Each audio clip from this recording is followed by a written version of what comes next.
Before Jesus of Nazareth commanded Lazarus to rise from the dead, he did something that has been almost entirely erased from the memory of modern Christianity. He did not beg God.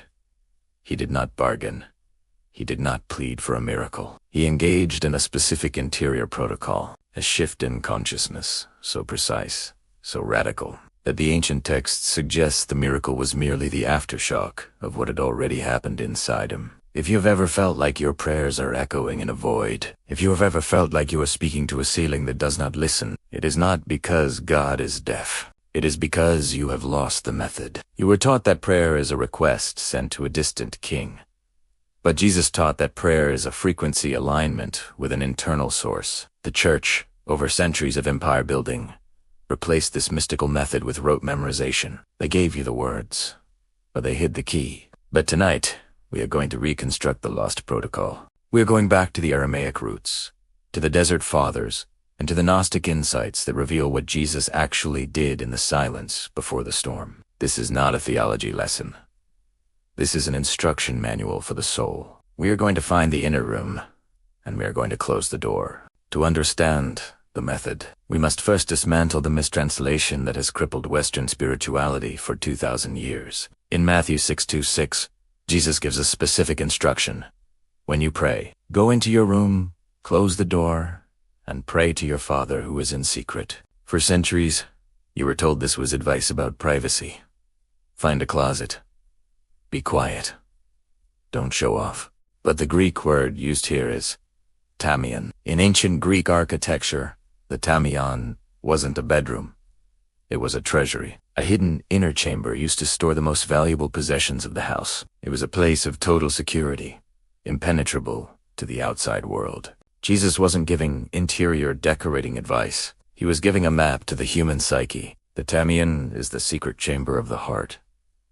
The place beyond thought, beyond identity, beyond the noise of the ego. The Gnostics called it the bridal chamber. The Hesychast monks called it the heart. It is the point of singularity where the human spirit touches the divine spirit. Why did this teaching disappear? Because as Christianity moved from the caves of the mystics to the palaces of Rome, it became a religion of empire. You cannot control a population that knows how to access God directly in their inner chamber. You need them to need the priests.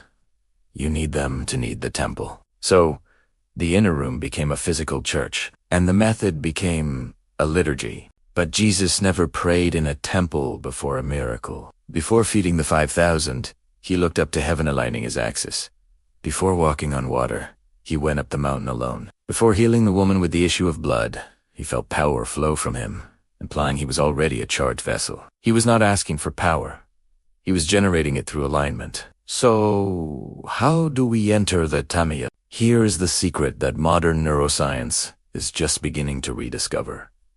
But the ancient mystics knew by experience. Prayer is not about persuasion.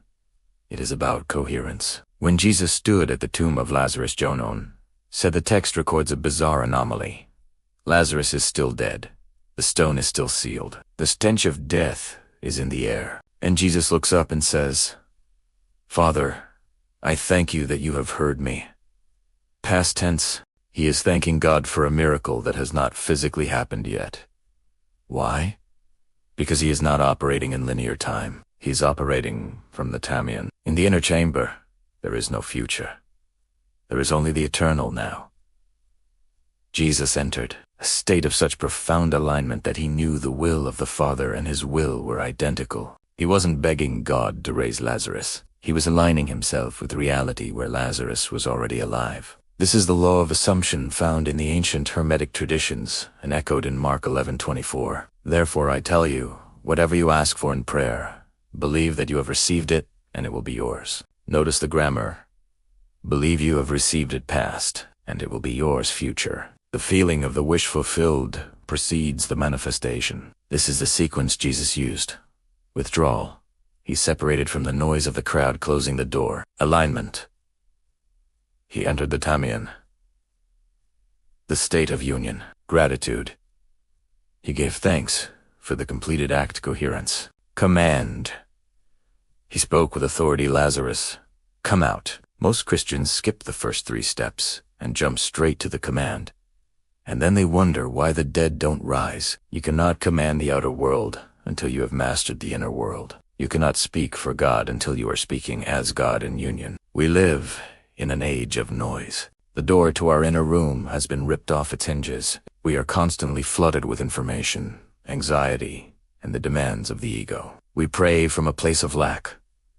God, please fix this. God, I need money.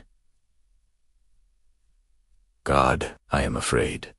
When you pray from lack, you are vibrating at the frequency of absence, and the universe which responds to who you are, not just what you say, reflects that lack back to you. Jesus never prayed from lack. He prayed from plenitude. I and the Father are one. This was not just a theological claim of divinity. It was a description of his meditative state. When the two become one, as the Gospel of Thomas says, you enter the kingdom. So, how do we reclaim this technology today? We must relearn the art of closing the door. This is not about physical isolation, though that helps. It is about sensory deprivation. It is about withdrawing your attention from the five senses and placing it on the I am within. The Desert Fathers called this Hesychian or stillness. They would sit for hours, repeating a single phrase, the Jesus prayer, or simply watching their breath until the mind collapsed into the heart. They weren't trying to get something from God. They were trying to become the place where God acts. In the modern world, we treat prayer like a vending machine. We put in a coin of prayer, and we expect a candy bar miracle. But Jesus treated prayer like a hydroelectric dam. He spent hours in the mountains building up the reservoir of silence, so that when the moment came, he could open the sluice gates and unleash the power of the river. The method is not lost. It is simply buried under the debris of our own noise. The invitation stands today, just as it did on the Mount of Olives. But you must be willing to do the one thing the ego hates most: stop speaking. Tonight, do not ask God for anything. Go into your room. Sit in a chair. Close your eyes and visualize a door in the center of your chest. With every exhale, close that door to the world. Close it to your fears. Close it to your to-do list. Close it to your theology. Sit in the darkness of the Tamian. Wait there. Breathe there. Do not look for fireworks. Look for the subtle frequency of presence. It is a silence that is not empty, but full. A silence that hums with potential. When you touch that silence, you have touched the hem of his garment. And from that place, when you finally speak, the mountains will move. The kingdom is not coming. The kingdom is here. It is inside the room. Are you brave enough to enter?